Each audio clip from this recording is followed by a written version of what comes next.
അസ്സലാമു അലൈക്കും. പുതിയൊരു വീഡിയോയിലേക്ക് എല്ലാവർക്കും സ്വാഗതം. കപ്പ കൊണ്ട് നമ്മുടെ വല്യമ്മമാരൊക്കെ ഉണ്ടാക്കിയിരുന്ന നല്ലൊരു ഐറ്റം പലഹാരമാണ് കേട്ടോ ഉണ്ടാക്കുന്നത്.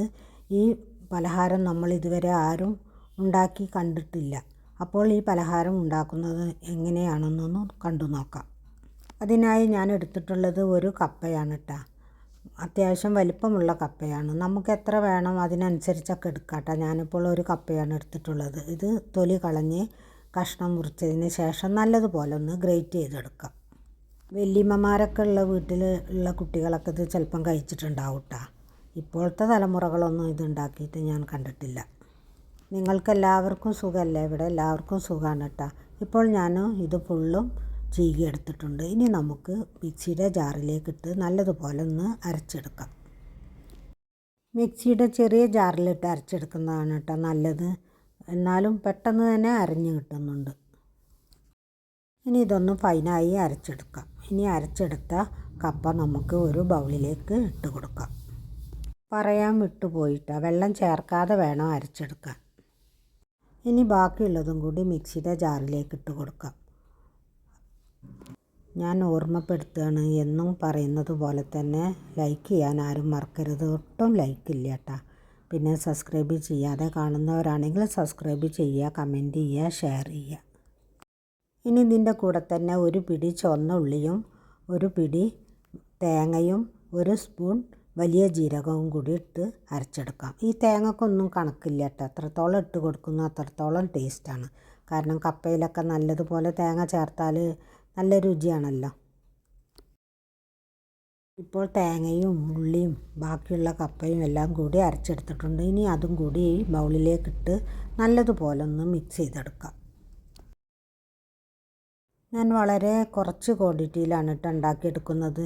ഒരു കപ്പ് എടുത്തിട്ടാണ് ഉണ്ടാക്കുന്നത്. ഇനി നിങ്ങൾക്ക് ഇതിലും കൂടുതൽ വേണമെന്നുണ്ടെങ്കിൽ 2 കപ്പൊക്കെ ഉപയോഗിച്ച് ഉണ്ടാക്കിയെടുക്കാം കേട്ടോ.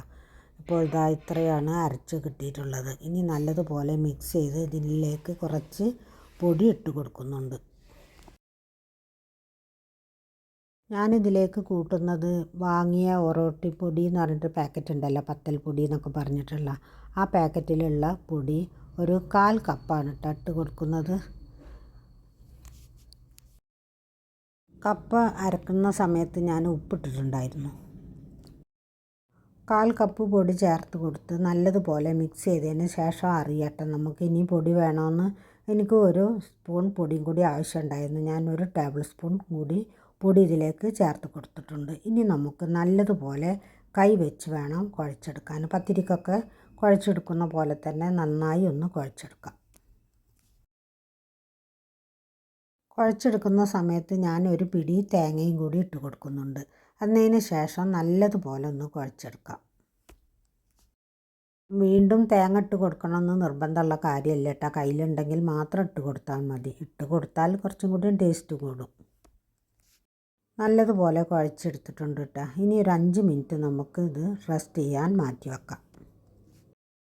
ഇനി ഇതിലേക്ക് ഒരു ചമ്മന്തി കൂടി ഉണ്ടാക്കിയെടുക്കാം. അതിനായി ഒരു ചട്ടി വെച്ച് അതിലേക്ക് 2 ടേബിൾ സ്പൂൺ വെളിച്ചെണ്ണ ഒഴിച്ച് ഒരു സവാള അരിഞ്ഞതും പിന്നെ 2 വെളുത്തുള്ളി തൊലി കളഞ്ഞെടുത്തതും കൂടി ഇതിലേക്ക് ഇട്ട് കൊടുത്ത് നല്ലതുപോലെ ഒന്ന് വഴറ്റിയെടുക്കാം.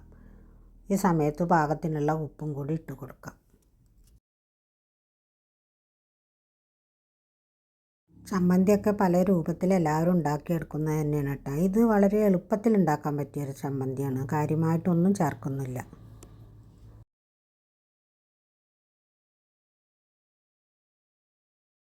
സവാള വഴന്ന് കിട്ടിയിട്ടുണ്ട്. ഇനി ഇതിലേക്ക് ഒരു തക്കാളി കട്ട് ചെയ്തും കൂടി ഇട്ട് കൊടുക്കാം. തക്കാളി റെഡി ആയി കഴിഞ്ഞാൽ ഇതിലേക്ക് 1/2 സ്പൂൺ കാശ്മീരി മുളക് പൊടിയും 1/4 സ്പൂൺ നല്ല മുളക് പൊടിയും കൂടി ഇട്ട് കൊടുത്ത് നല്ലതുപോലെ ഒന്ന് വഴറ്റിയെടുത്തതിന് ശേഷം ഫ്ലെയിം ഓഫ് ചെയ്യാം. ചൂടാറിയതിന് ശേഷം ചമ്മന്തി അരച്ചെടുക്കാം.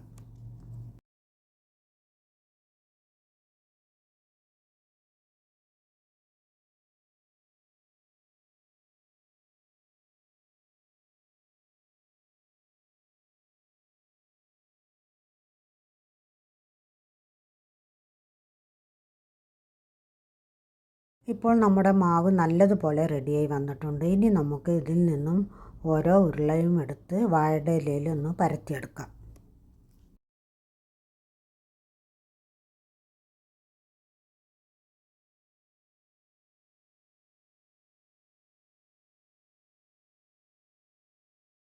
മാവ് നല്ല സോഫ്റ്റായി വന്നിട്ടുണ്ട് കേട്ടോ. പെട്ടെന്ന് തന്നെ കൈ വെക്കുമ്പോഴേക്ക് തന്നെ പരത്തിയെടുക്കാൻ പറ്റുന്നുണ്ട്.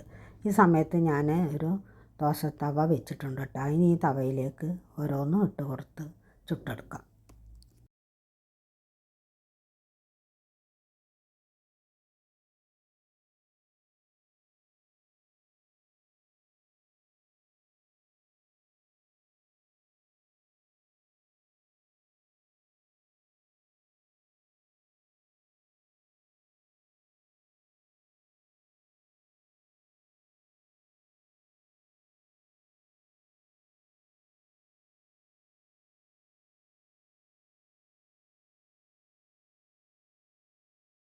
മൂന്നെണ്ണം ഞാൻ പരത്തിയിട്ട് കൊടുത്തിട്ടുണ്ട് കേട്ടോ. ഇനി നമുക്കിപ്പോൾ റെഡിയായി വന്നിട്ടുണ്ട്. ഇനി ഇതൊന്ന് മറിച്ചിട്ട് കൊടുക്കാം. എന്നതിന് ശേഷം കുറച്ച് വെളിച്ചെണ്ണ തൂകി കൊടുക്കാം. വെളിച്ചെണ്ണയാണ് കേട്ടോ നല്ലത്. നെയ്യിനേക്കാളും നല്ലത് വെളിച്ചെണ്ണയാണ്. കാരണം കപ്പയിലേക്കൊക്കെ വെളിച്ചെണ്ണയുള്ള ടേസ്റ്റ്.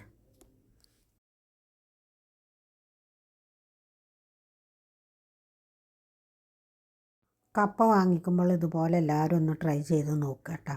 നല്ലൊരു ടേസ്റ്റാണ്. പിന്നെ ഒരുപാട് പൊടി ഇതിൽ ചേർക്കരുത് കേട്ടോ. അപ്പോൾ നമുക്ക് കപ്പയുടെ ടേസ്റ്റ് മാറിയിട്ട് പൊടിയുടെ ടേസ്റ്റാണ് വരിക. അപ്പോൾ നമുക്ക് കപ്പയുടെ ടേസ്റ്റാണല്ലോ കിട്ടേണ്ടത്.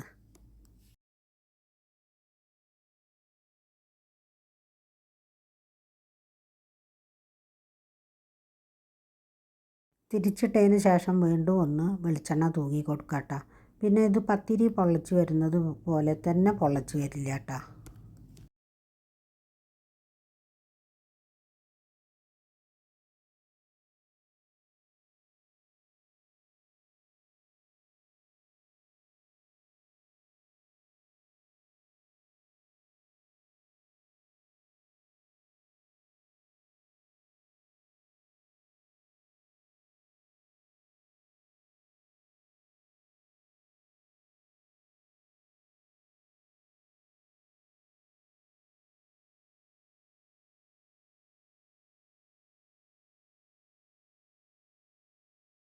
പത്തിരി എല്ലാം നല്ലതുപോലെ വെന്ത് കിട്ടിയിട്ടുണ്ട് കേട്ടോ. കുറേശ്ശെ പൊന്തിയ പോലെ ഉണ്ട്, അല്ലാതെ കൂടുതലൊന്നും പൊന്തി വന്നിട്ടില്ല കേട്ടോ. ഇനി നമുക്ക് ചട്ടിയിൽ നിന്നും ഇത് മാറ്റി ബാക്കിയുള്ളതും ഇതുപോലെ തന്നെ പരത്തി ചുട്ടെടുക്കാം.